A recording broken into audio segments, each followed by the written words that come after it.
Hey, what's up, everyone, and welcome back to another awesome episode of Paranormal Axetvities with your host, Ben Axe. Here in just a few minutes, I have an amazing guest here to talk about all things lucid dreaming, the gates they open, and what lucid dreaming is all about. But before that, I just want to take a second here to talk to you about free lunch coffee, as this episode of Paranormal Activities is brought to you by Free Lunch Coffee. Free Lunch Coffee is on a mission to end child hunger from this world. One bag of their coffee provides 10 meals to children in South Africa. Free Lunch Coffee gives away 50% of the money they make to end hunger from the lives of young children. Again, Free Lunch Coffee gives away 50% of the money they make to end hunger from the lives of young children. Their coffee is specialty grade, certified organic, and fair trade. They also offer custom designed mugs and tumblers. Each mug provides 10 meals, and a tumbler provides 20 meals to children in need. This could be a great Christmas gift. You're not just buying gifts for your loved ones, but you're also feeding the children. They offer 100% money back guarantee for 30 days, so you've got nothing to lose. They're also offering a 10% discount to the listeners of Paranormal Activities using coupon code PARANORMAL. So be sure to check out Free Lunch Coffee at freelunchcoffee.com and be sure to use the coupon code PARANORMAL for an additional 10% discount. Again, be sure to check out Free Lunch Coffee at freelunchcoffee.com. All right, guys, and here is my phenomenal guest, all about lucid dreaming, all about what the connection is, basically, with the universe. I hate to butcher the name, but a Miss Tjasa, I can't pronounce the last name. I don't want to butcher it for you. That's how I say it. Ferme. I told you I was waiting. I was waiting for you to say any version possible. I'm looking for a new one. I just chickened out, man. Anything goes. Awesome. Well, Tjasa Ferme, right? Right. Awesome. She is you are a firm believer, I would say even a lucid dreaming professional, lucid dreaming fanatic, lucid dreaming, all of the words that go along with those things. Mm-hmm. All right. I'm going to pull up my notes here. So you are, again, Tjasa Ferme, and you are the founder of Shaman Woman, and you are a firm believer and a firm lucid dreamer. So real quick before we get going here, tell me about yourself and tell me about your background. Oh, yeah. I mean, this is going to be real quick. I don't even know where to begin. I'm so many things. I actually launched a company. It's called Transforma Theater, which is basically with a mission to create interactive theatrical experiences at the convergence of consciousness, science, and ritual. And so as a part of that, an extension into that, Shaman Woman came about. And this all cooked up at the same time. I mean, I've been an actor and a playwright for the longest time, an experiencer, mostly scared of paranormal activities throughout my life. So at some point, maybe the fear or something just became unbearable. And I, set off to Mexico to find some answers to my questions. And I got them. And, a part of the result is that I became a Shaman Woman, NYC. I do a lot of shamanic rituals and circles and private shamanic healings in New York City, as well as around the world when I travel, which is a little bit not so much right now. And also I lead lucid dreaming workshops and retreats. Oh, that's phenomenal. A little bit longer if you could. No, so it was cool. I think you are actually the first person that lives in New York City on my show. So that's pretty phenomenal. I dig that. Hello. Yeah. And just for my listeners who may not know, because I'm going to be honest with you, I'm not sure I knew it until I looked it up. But what is Shaman Woman and what does that mean?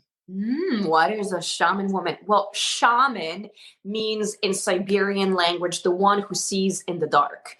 But shaman is somebody who is a medium or somebody who connects the different layers of realms, who connects, let's say, you in this 3D dimension with the ancestors and spirits, with the lower world or with the upper world. And kind of like guides this journey and can create experiences for energy transformation and healing experiences. Absolutely. That makes a lot of sense. And that's kind of one of the things that kind of, when I saw you on another show, I was like, oh, they kind of go hand in hand, paranormal lucid dreaming, other realms, if you will. So if you can, because I'm really into lucid dreaming, I've experienced it myself growing up, and not so much these days. Being old and stuff, and I'm kind of closed down. I think now these days when it comes to that kind of stuff, I do experience sleep paralysis of every once in a while. So if you can recall when it comes to lucid dreaming, like, can you explain what that is? Because I mean, you're way more qualified than I am. Oh, for sure. Yeah. All right. So first of all, let me speak to why you don't lucid dream. It's probably because you're tired. That's true. That's You fair. need to be well rested to actually get into lucid dreaming and to do this on a constant basis. But lucid dreaming is when you're sleeping and dreaming, and all of a sudden, you have a moment when you realize that you're dreaming. It means that you become conscious. It means that you're no longer identified with your dream story, and that you know that you can step out of this and manipulate the dream or turn it any way you want. And this gives us great opportunities to basically like explore this realm and go even beyond the astral realm into other realms and tap into the mysteries of life. Yeah. Yep, absolutely. And that's one thing, like one of my paranormal theories is, we talk about ghosts and that kind of stuff on the show all of the time. But one of my theories is that it's not necessarily a ghost, like a dead person is just stuck on Earth and their spirits roaming the Earth or whatever. But I believe in a lot of ways that it is another dimension. And the way we explain it is it's another way of living or another plane of existence is how I explain a lot of paranormal experiences. And I feel like, talking about lucid dreaming and experiencing the other dimensions of this universe kind of go hand in hand with that. So, you know what I mean? Does that make sense? Absolutely. Absolutely. And in the astral realm, right now, where we are, without even dreaming, there's plenty of people walking around, or spirits, and having their own lives. And there's para universes and para lives, and that's one way of accessing them, through dreaming. And that's sort of like the bottom layer of the dream world. And from there on, the world is your oyster. There's many, many, many opportunities and places to go. I mean, I was just thinking the other day, really, a shaman friend, colleague asked me, like, what's in it for me? What's good about lucid dreaming? And I was thinking a lot about this. What can we get in lucid dreaming that we can't get with, let's say, a shamanic journey? Shamanic journey is pretty straightforward. A shaman sort of like leads you through experience, tells you what you're going to do, and then we induce you by drumming.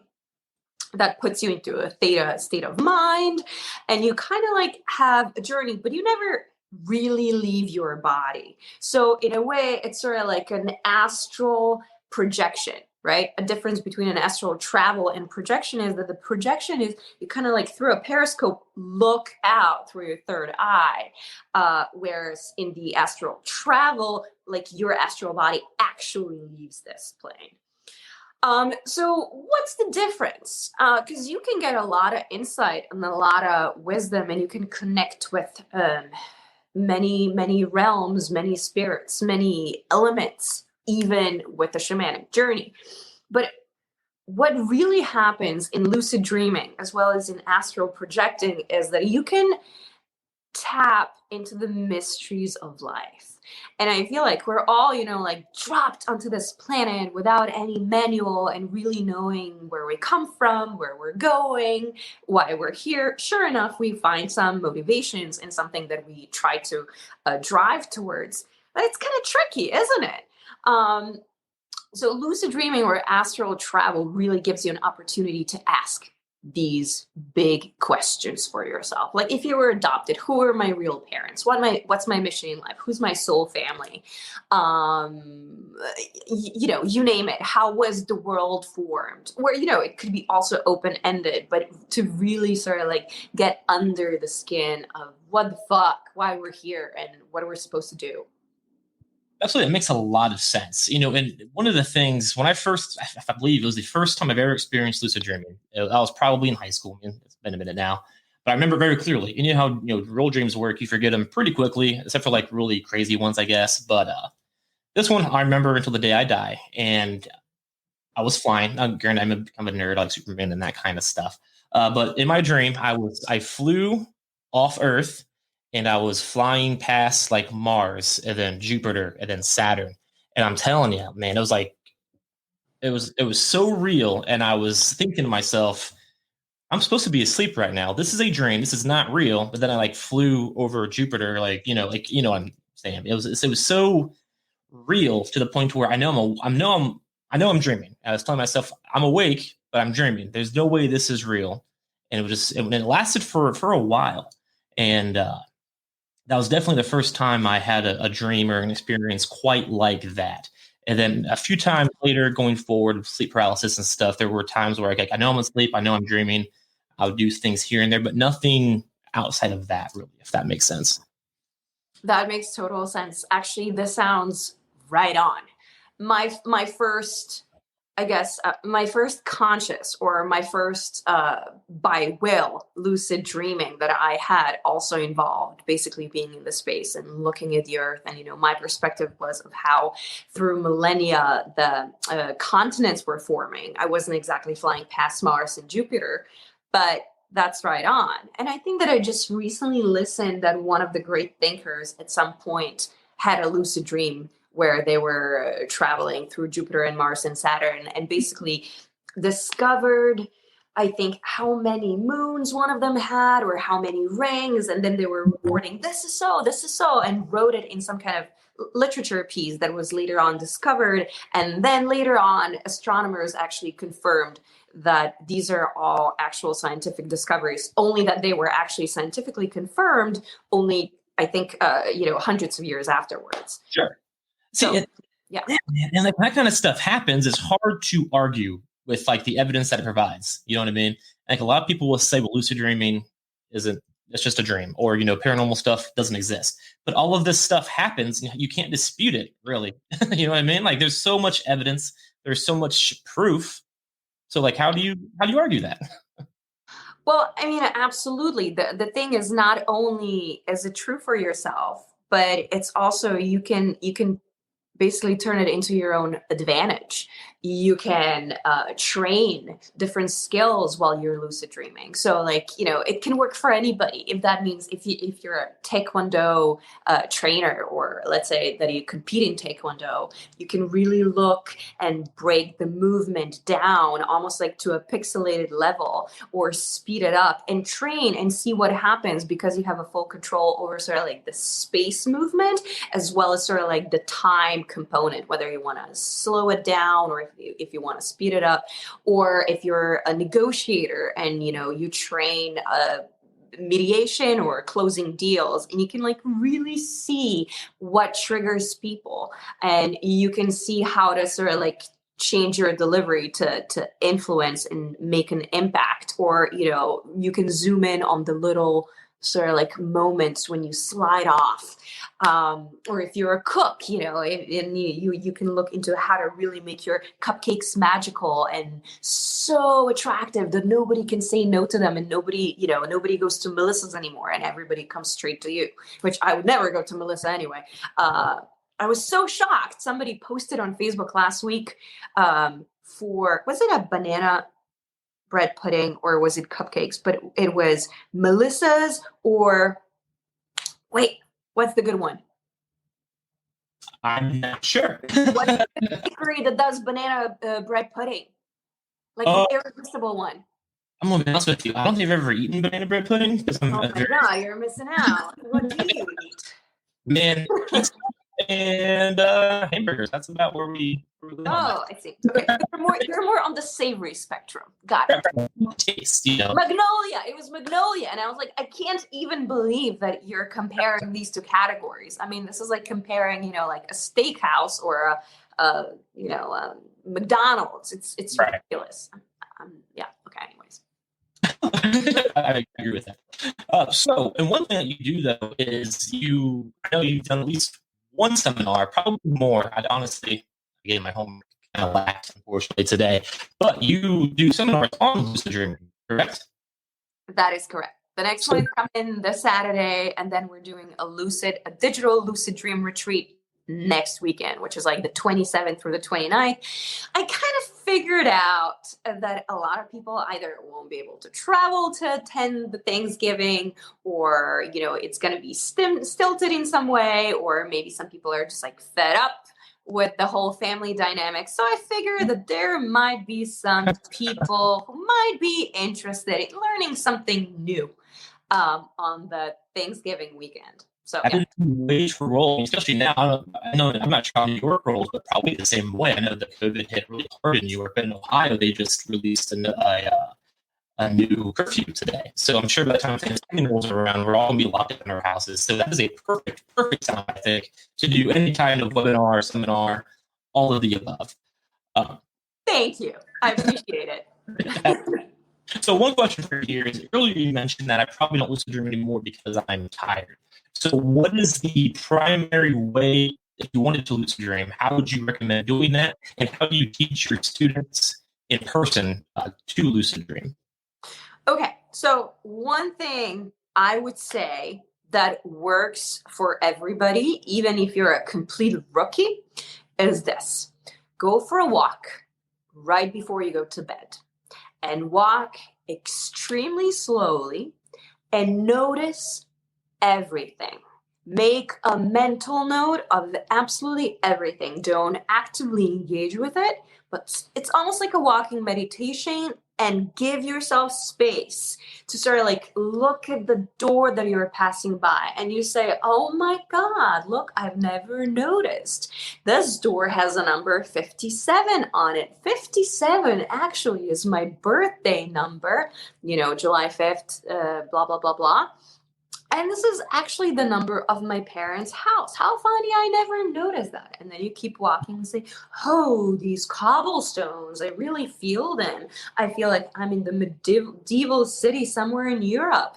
Oh, I can see how this like night is coming towards me. In other ways, go observe and let your imagination talk back to you, or let this like visual input talk back to you, and let it ignite some kind of emotional response and some kind of imagination response. In this way, you're going to train your mind to be attentive, And then basically, one-on-one rule of lucid dreaming is look at your hands, say, am I dreaming?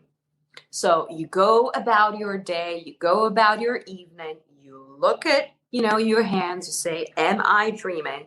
And this is one of the things, basically a habit or something that you repetitively do throughout the day is very likely you will also do in your dream at night. So this is like a perfect setup, isn't it? You look at your hands, you say, am I dreaming? And then if you're in the dream, your hands will look different than they do in reality. They might even be some like an energy glow coming out of it, because actually these are pretty powerful chakras that we have right in our palms. Yeah. And, very quickly, if you ask yourself that and really think about it, am I dreaming? You will probably say, yes, I am dreaming. And then, yes, it's likely that you will be so excited that you will wake yourself up. But if not, then there's a couple of ways you can go about it. You either already have a strong intention and you know exactly what you want to do. I don't know. You don't know your father. You say, spirits, show me. I want to find out who my father was. Or you say, I know that I have a connection with ancient Persia. Take me there. Show me a part of life that, I lived there, or, one of my previous lives. Or you literally say to the guides of the dream, show me, take me. And this is basically whatever there is for you, you should know, they will take you there. And this is crazy. This is like a big experience. This is almost like a DMT or a 5-MeO DMT experience, because they will whack you out. And you will go, you will travel past dimensions, and it will feel like it. So if you're chicken shit like me, buckle up and get ready. Like it'll be a ride. And after you say, show me, take me, you might be stuck for a little bit in this like black cocoon which is basically a cocoon between dimensions, between sort of like it gets calibrated where you're going to be sent to. And it's dark, and that's okay. Just like trust it, bear it, get through it. Fair enough. Now, I have a couple of questions from that. One, does time exist in the same way when you are lucid? No? Okay, cool. So like, when you mentioned that you could be stuck for a while, like what does that mean exactly? Well, imagine yourself being stuck in complete pitch dark, not knowing where you are just for 3 seconds. It feels like an eternity, doesn't it? It's fair. Yeah. Absolutely. Kind of like that. So basically, for whatever amount of time you're stuck somewhere where you're unfamiliar, it's going to feel like a long time. That makes sense. Yeah. Cool. So as you know, we are live right now. We have a few comments. Joe's here. What's up? Thanks for watching, Joe. You have Yvonne. We're watching Yvonne. And then one thing you mentioned during your the way that works there is like, you notice numbers and you notice, oh, that number connects to me. That number connects this way. And it's kind of coincidental. Last week on the show, I had actually the vice president of our website, All Everything Entertainment, on the show. And while he was telling me his experiences, his paranormal experiences, he noticed this poster behind me, November 11th. Ah, yes. And then that connected to something he had earlier. And while we were talking live, he was like, whoa, that's November 11th? Like, yeah. It's like, that's always been there? I'm like, yeah. And then he kind of explained how that, like 2 days before that, he made a mistake about November 11th. And then all this other stuff happened. And then so now Josh, who's also watching the show, reminds him of that situation. And after that show went off air, we were talking. And like he was just correlated with the number 11 in a lot of ways, including my phone number equals 11, actually. So it was just like a lot of different things came up. So what is the deal with the number 11, if you know that, and how does the number correlation connect to everything with the universe, if that makes sense? Sure. All right. The universe communicates in crazy alternative ways, and oftentimes it works or communicates through symbols, and numbers are a language of the universe. It's this abstract numbers, right? 11 specifically actually means originality or spirit of a genius. It means it's sort of like the awakening of something transcendental. It's the first number that sort of like exceeds the first 10. And then that goes into the 22 and then into the 33, and they progressively. So 11 is more on a level of something really original. The 22 is a number of a genius, or it could be a total fool or a madman. And then the 33 is sort of like an ascended master's number, but it starts really at 11, that we sort of like leave the plane of the 3D and we look sort of like into the world of ideas and something special. So I think that in this way, 1111 could refer to, I think that a human race right now is sort of like at a brink of something. We have to make kind of like big choices to get over ourselves and think a little bit more sustainably about our own lives, our own communities, and our home, which is planet Earth. And, implement a few things, how to change our lives as a whole in order to preserve this planet and kind of continue with the human race. Because if we continue with the, egotism, the hatred, the amassing of, capital that leads nowhere, that just leads to depletion and inequalities, then I think we can all imagine where we're going to end up, and pretty quick. And that doesn't mean 300 years. It literally means in the next decade. That's interesting, and I absolutely think you're correct, because it does seem like right now we are on the brink of something. Like the past couple of years have been insane, and then this past 2020 has been especially insane. So, I mean, there definitely is something. You can just kind of feel it in the air, especially, if you're sensitive to that kind of stuff. That's one of my favorite terms, by the way, is sensitive. If you're sensitive to that, you can definitely feel there is something going on. Like I even feel like the paranormal world, like this, the energies have seriously increased, if that makes sense. So it does. Yeah. It really seems like everything was kind of like feeding into 2020, and then the 2020 imploded, right? Right. It felt like as if we're gonna get onto a speed, like we were all running towards a speed train, and then we got onto the speed train. Is everybody on the speed train? And then we thought that, the 2020 will like launch us out on the speed train. But what happened was it imploded. It kind of like it like I don't know. Like it pushed us back so that we have to like revisit this like entire rat's race and maybe rewind. And that's a great way to put it, because of COVID and the quarantines and all of that, we have slowed down. The stores have been closing, people have been home with their families. And I've talked to a lot of people, one being a professional WWE wrestler who just realized, I'm home now. That's good. It's a lot of mental health healing, I think, with the slowdown of America and the world at that point. So it's not all bad. Definitely. I mean, this planet Earth and the realm where we live, this is the world of polarities, right? And we all have our own demons that are just like we're shoving them into the closet. And, there's so many loose ends in all of our projects. We just basically, in this crazy, speedy way, try to deal with absolutely what we have to move on, because we always have a promise of what's ahead of us, what are we running towards. So again, there's like all these loose ends and like pockets of categories, like family, health, mental health, blah blah blah, archiving, whatever you have, that are like open and unfinished, so loose ends. And I think that the 2020 really gave us an opportunity to kind of like open all these dossiers, open all of these files of things that are not just absolutely necessary for our survival and the propelling of our own careers, right? And to look at things a little bit more holistically and bring in the shadow and embrace whatever we've been sort of like pushing away or like locking into the closet, and bring it into a conversation, so that we can deal with it in some kind of a productive way, accept it, and incorporate it into this dance.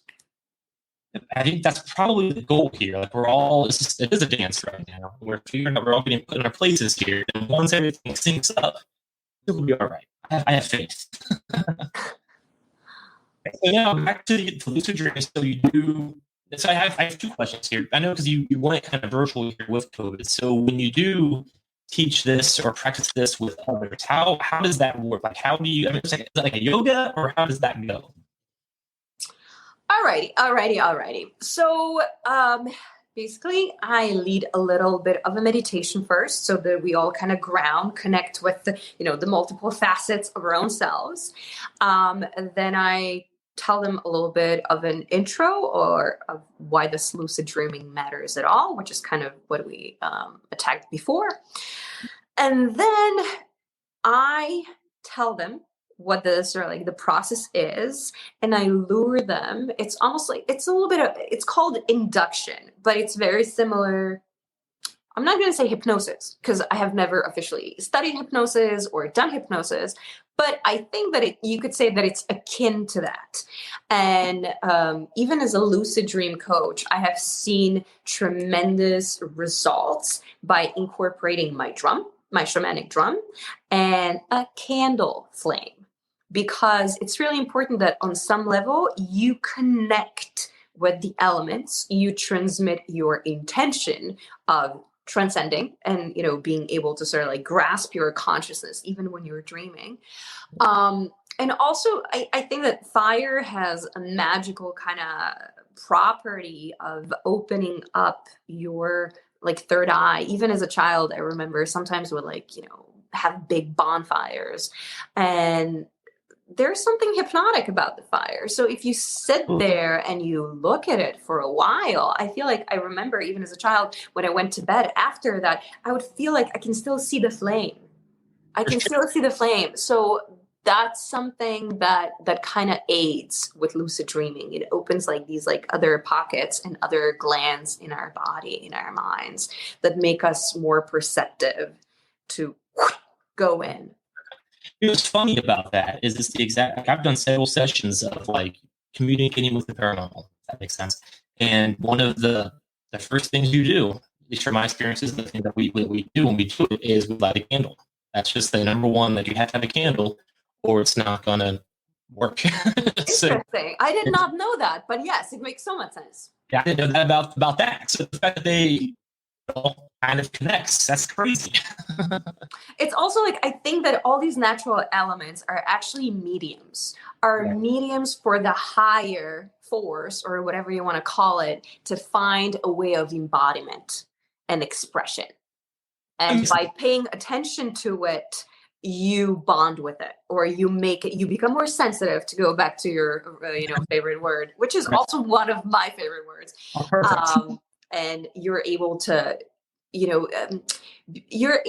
pay attention to subtler cues and subtler forms of life. That makes a lot of sense. So I have to ask, how do you, since COVID, how do you translate all of that onto a webinar or a virtual session? Like, do you make everybody light their candles and kind of like how does that work basically? Yeah.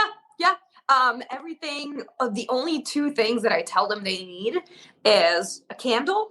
And then the second thing that they need is a comfortable place to lay down, somewhere where they can still like have their computers on and listen to me and my little drum and my little induction, but somewhere where they can make it kind of dark, or they can cover their eyes and just like lay down comfortably. That's the only thing that's really required from their end. Everything else, comes from me or interaction itself. Fair enough. But yeah. That sounds phenomenal. It is kind of crazy. I was like, hearing about that, how a lot of that is similar to like paranormal investigating and trying to communicate with the other side, and how you have to be sensitive to really feel it. It's more than just seeing and hearing. It knocks on doors and that kind of stuff. It's a feeling. It's connecting. So it is kind of. I mean, it's obviously lucid dreaming and paranormal are two separate things, but they are connected in a lot of ways. I think, you really made me think. So this is so funny. All my life, I always sensed entities and spirits around me. And I was always terrified. I was absolutely terrified until, I had this transformative experience in Mexico. And then I went and studied with a shaman here in New York. And then I went to Guatemala and studied in a meditation center where they do lucid dreaming, astral projecting, meditating, and different kinds of metaphysics. But, up to that point in my life, I was terrified of that. And I find it hilarious that I'm on a, paranormal activities podcast. Because if you asked me if I wanted to watch any kind of paranormal movie when I was 10 or 18 or 5, I would always say, no, I still don't watch any horror movies. But I absolutely agree that basically we're entering the same fabric with, paranormal activities or with lucid dreaming. Just that with paranormal activities, I guess it has more to do with being attuned to what is, or, still clearly stating an intent of what you want to experience. And in lucid dreaming, so I don't think that I totally clarified before, but astral projecting and lucid dreaming is basically the same thing. In both cases, your astral body dissociates from your physical and goes, let's say, on a journey. However, you are still connected to something akin to umbilical cord with your physical body, so that you can come back at any given moment. Just that in the lucid dreaming, this happens in your sleep state, and you enter the astral travel through a waking state. Does that make sense? So basically your body is already separated. That's why it's kind of easier to do this while lucid dreaming, if you're able to wake yourself up, or rather if you're able to sort of like catch yourself, I'm dreaming. And then right away you go to, where do I want to go? What do I want to experience? But I think that even with lucid dreaming, if you wanted to experience something mystical or paranormal, yeah, there you go. I mean, you're in it. You know what I mean? It's just like you're in the fabric. So it's almost like your wish is their command. Absolutely. And again, it is all connected, because like I also experience sleep paralysis a lot. I know one of the common symptoms of sleep paralysis, or if you're prone to it, I should say, you're also prone to lucid dreaming. And so it's just a whole like mental state, basically. It's what it's what your state is. If you think you can do it, you probably can. If you don't think you can, you probably won't. That makes sense. I mean, I think that sleep paralysis is at the gap between the physical and astral. So basically, your astral is still dissociated. It hasn't totally like conjoined with your physical yet. It hasn't landed properly yet, but your physical has woken up. That's why your will is not embodied yet. It's still on another level. That's why it happens that you're wide awake, but you can't move. It's Right. because your will and that body is not connected to your physical yet.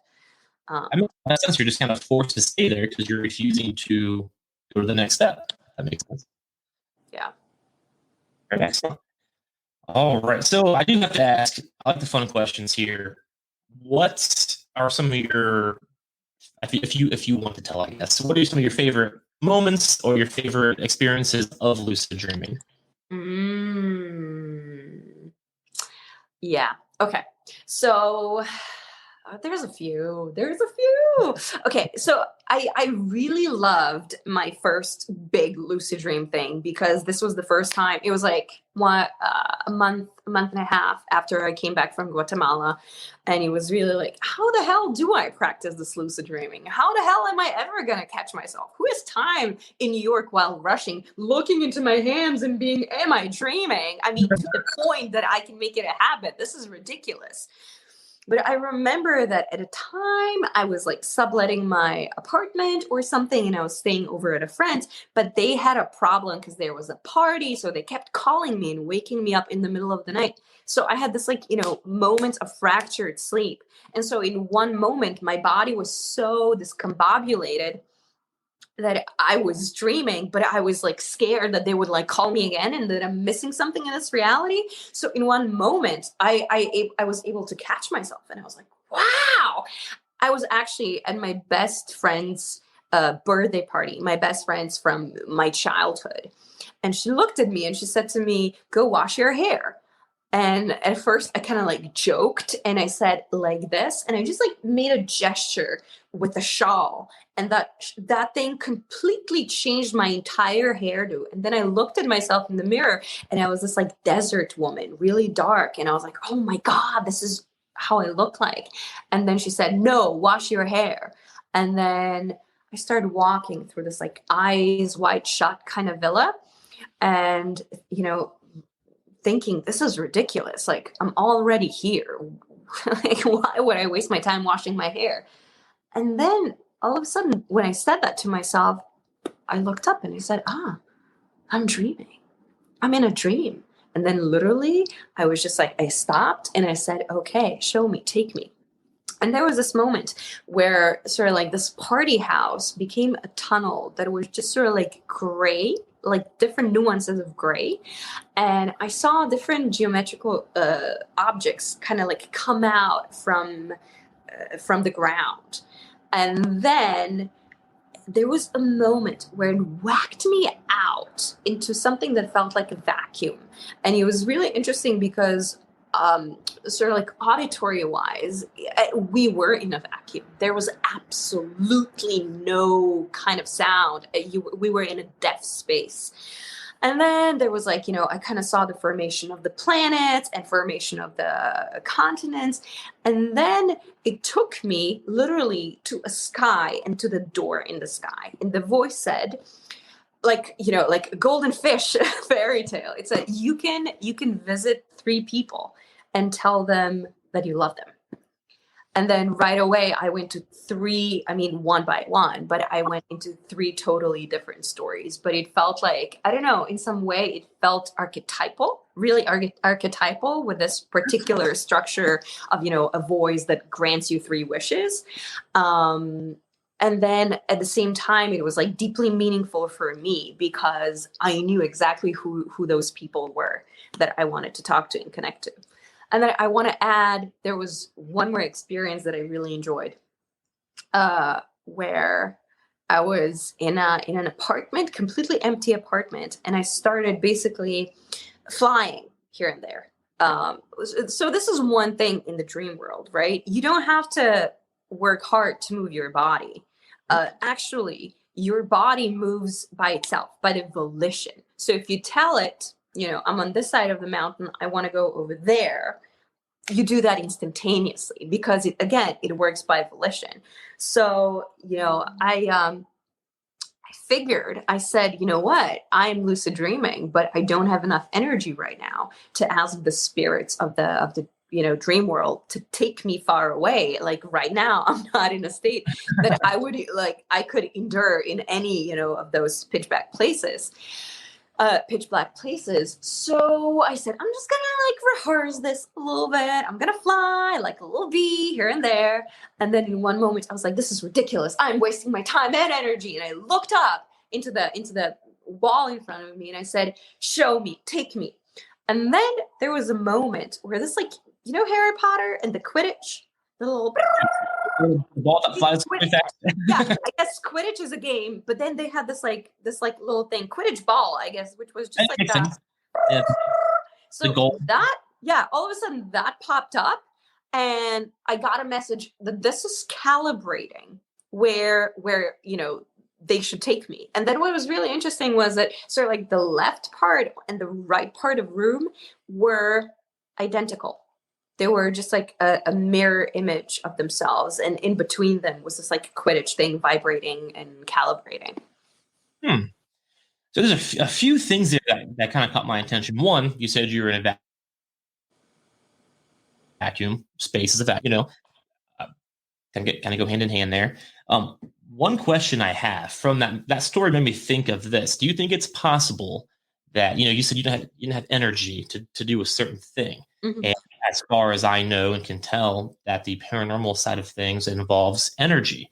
Spirits have to have energy to do certain things or not do certain things, if that makes sense. Mm-hmm. Yeah. So with all that being said, is it possible, do you think, that a lot of paranormal activities that people experience, whether it be things falling or things moving or noises being made, is not a ghost at all, but maybe another person who is in that state, who is traveling through the universe or through another realm of reality, and them doing that in that same area, just on a different frequency? Does that make sense at all? Yeah, absolutely. The thing is, it's quite impossible to track ourselves, right? I don't know. Here is one fun thing. So one of the people that I went to visit in my first dream, right? I kind of texted him the next morning and I said, hey, I had a lucid dream about you. And, just to quickly reiterate, just because it's an example of, how things are connected. And I said, I was, in your apartment where I'd never been before. And there was this Arabic family there. And at some moment, I realized that I'm actually inside of a TV screen, which you're watching. Therefore, I was with the Arabic family, which was the movie that you were watching. And then at the same time, there was this action of moving the antenna. There was something up with the antenna. And he goes, first of all, he said, you're not the first person who had a lucid dream about me last night. My neighbor did too. And she said, Il tua anima è già arrivata, which means your spirit is already here. Your soul is already here. The second one was he did watch an Arabic movie. And third was he did have repairs on the roof that day prior made on his antenna. Totally connected. But I guess, what I'm trying to say is apart from this, it's really hard to track our own actions, because who are you going to ask, did you get all of these signs? Sure. I think that's I agree, totally possible. I think that proves that the fact that the antenna messed up while that was happening, that answers the question, I think, by itself. And real quick here, Josh again is watching, referring to your hair story. He's making, he loves watching his hair. Josh, everyone. That guy. But yeah, so that's a pretty great story. I like that a lot, because that answered the question itself, because you lucid dreaming there interfered with the television, and that's all radio waves and radio signals. So yeah, all connected. I have to ask you, going back into your background here, you have traveled a lot. So what made you want to get further into lucid dreaming and do that traveling and that learning and really explore that concept?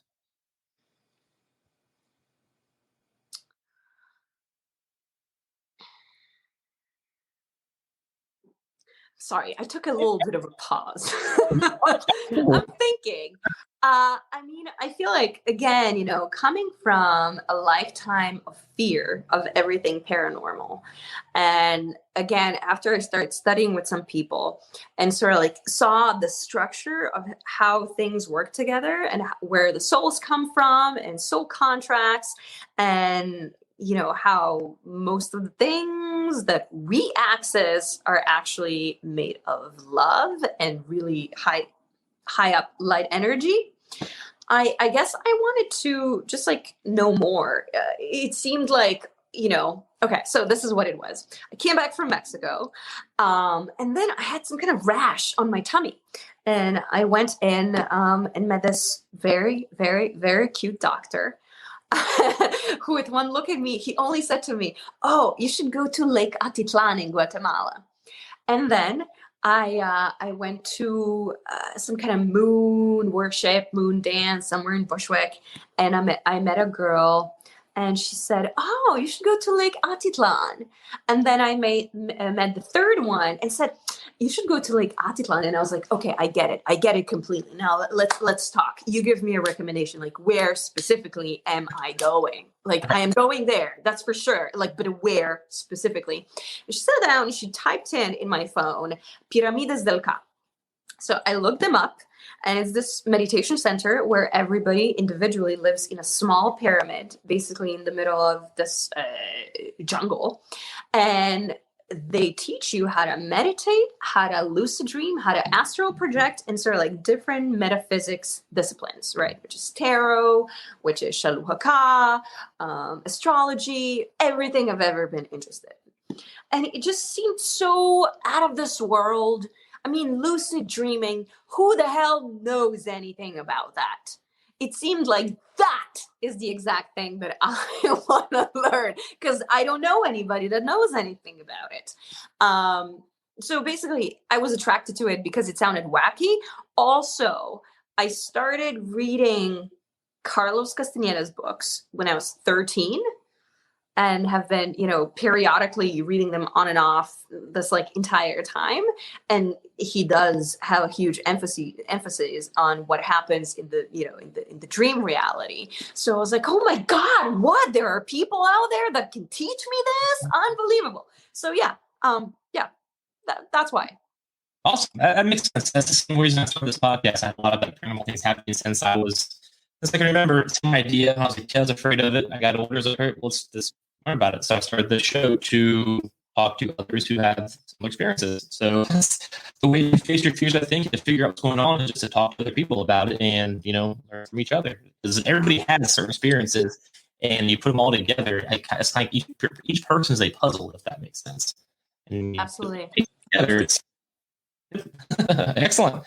All right. Well, hey, I have really, really enjoyed you being on the show tonight. It was awesome to hear your experiences and your stories. Is there anything else you want to tell us about lucid dreaming that we haven't mentioned already? Is there anything else? First of all, thank you so much for having me. This was such a pleasure. I always discover like new things and new sides of things by talking to people. I don't know if there's anything that comes to mind, any new piece of sort of like the puzzle, but if anybody's interested, please join us. Maybe I can come up with a code for your listeners or viewers specifically, so that there's a little bit of an incentive. But like I said, there's an intro induction coming up this Saturday. It's going to be at 7 p.m. Eastern time. And then the weekend after that, we're doing sort of like a 3-day or a 2-day lucid dream retreat. And you can also just take separate, individual classes within that. So it's sort of like a little bit more wide open for people who just want to dabble into this or dabble into that. But yeah, I'm doing this to equip people, to make them more skillful within their own set of leading their own consciousness. It's sort of like, another step after meditation, of not just being aware, but like it's about intent. How do you guide your own intent? And then if you look really into some of the Tibetan literature about this, it's what we need in order to progress through lifetime, so that we don't always incarnate on this particular level, or even slide down and incarnate lower, but to sort of like rise up to the light, rise up to the occasion, and lift consciousness for ourselves and everybody else as well. That sounds phenomenal. That is a really awesome and interesting thing. I'm definitely going to look into that. And I encourage all of my listeners, all of my viewers, whether you're an audio listener, live listener, whatever, definitely check it out. And where can we find all of your work, basically? Tell us where we find your social media, websites, all of the good stuff. Thank you so much. Yeah, check it out. Facebook, Shaman Woman NYC. Yeah, that's the most direct way. Otherwise, we're also on Instagram under @FemRoModel. Nice. And you also have a website here. I'll just throw one here. I'll get this right. TjasaFerme.com. Yes. Is that right? That's right. Thank you. Don't Perfect pronunciation. You nailed it this time. You got it. Perfect. Again, huge thanks for being on the show tonight. It was a huge pleasure. Really enjoyed it. I love learning about all of that kind of stuff, especially when it's a little bit, outside of the ghost era, if that makes sense. Because typically that's what I talk to. So to hear another side of things was just phenomenal and definitely informative. So huge thanks for being on the show tonight. I had a great time. Thank you. So did I. Thank you so much. Thank you. And again, all of you listeners, viewers, I really appreciate you guys. Be sure to keep checking us out here at alleverythingentertainment.com. Follow us on Facebook, Twitter, all the social media. You can follow us also on Apple, wherever you get your podcast. And at the end of the day, guys, let's just keep learning together. And again, huge thanks to Tjasa for hanging out with me tonight on Paranormal Axetvities. Always fun to learn. Lucid dreaming, paranormal, they go hand in hand. And hanging out with her, hearing her experiences, listening about how lucid dreaming works, it's just one more piece of the puzzle that connects everything we know or don't know about the universe. So I had a great time. Be sure to check out all of her work, and then also be sure to go to her website. Check out her seminar, The Art of Lucid Dreaming. It will be in my description of this episode. It will be all over my social media. So seriously, guys, go click on it. And just for you guys, just for Paranormal Axetvities, if you go to The Art of Lucid Dreaming, you go to her website and you sign up for her seminar, use promo code AXE. That is promo code AXE, A-X-E, and you will be given 20% off of her lucid dreaming seminar. So click the link below and be sure to type in AXE for a 20% off discount for the lucid dreaming or the art of lucid dreaming seminar. So again, huge thanks to Tjasa, and I hope you all enjoyed this episode of Paranormal Axetvities. Please be sure to check out all of the content. You can follow me on Facebook, Twitter, Instagram, even though I'm not sure how Instagram works yet. Be sure to check out me at alleverythingentertainment.com, along with my other podcast, RSH Wrestling, Marital Nonsense. And be sure to check out all the other writing articles, all the other podcasts on the network. There's a bunch of audios. There's a bunch of videos. Check out everything. And at the end of the day, guys, let's just keep learning together.